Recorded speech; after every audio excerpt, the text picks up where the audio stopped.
Okara police کی بڑی کارروائی، 3 روز قبل 17 سالہ صوبیہ نامی لڑکی کے قتل کا ڈراپ سین۔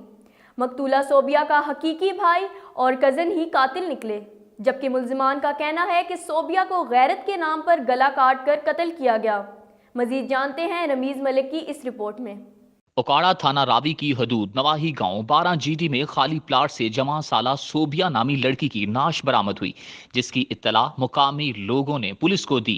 Police D S P Chaudhry Zia ul-Haq اپنی نفری کے ہمراہ موقع پر پہنچے تو جمع سالہ صوبیہ کو تیز دھار آلے سے قتل کی ہوئی لاش برآمد ہوئی۔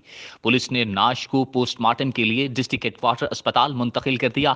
D S P Chaudhry Zia ul-Haq نے پریس کانفرنس کرتے ہوئے کہا، مقتولہ صوبیہ کے قتل کا آئی جی پنجاب امجد جاوید سلیمی نے نوٹس لیا تھا تو ڈسٹرکٹ پولیس آفیسر اطہر اسماعیل نے اندھے قتل کو ٹریس کرنے اور ملزمان کو گرفتار کرنے کے لیے D S P Chaudhry Zia ul-Haq کی سربراہی میں ایک ٹیم تشکیل دی اور احکامات جاری کیے کہ تمام وسائل بروئے کار لا کر ملزمان کو ٹریس کر کے گرفتار کیا جائے۔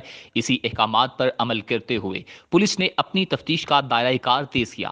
پولیس نے شک کی بنیاد پر لڑکی کے بھائی اور کزن کو گرفتار کر لیا، جنہوں نے دوران تفتیش اعتراف جرم کر لیا ہے کہ مقتولہ صوبیہ کو غیرت کے نام پر قتل کیا۔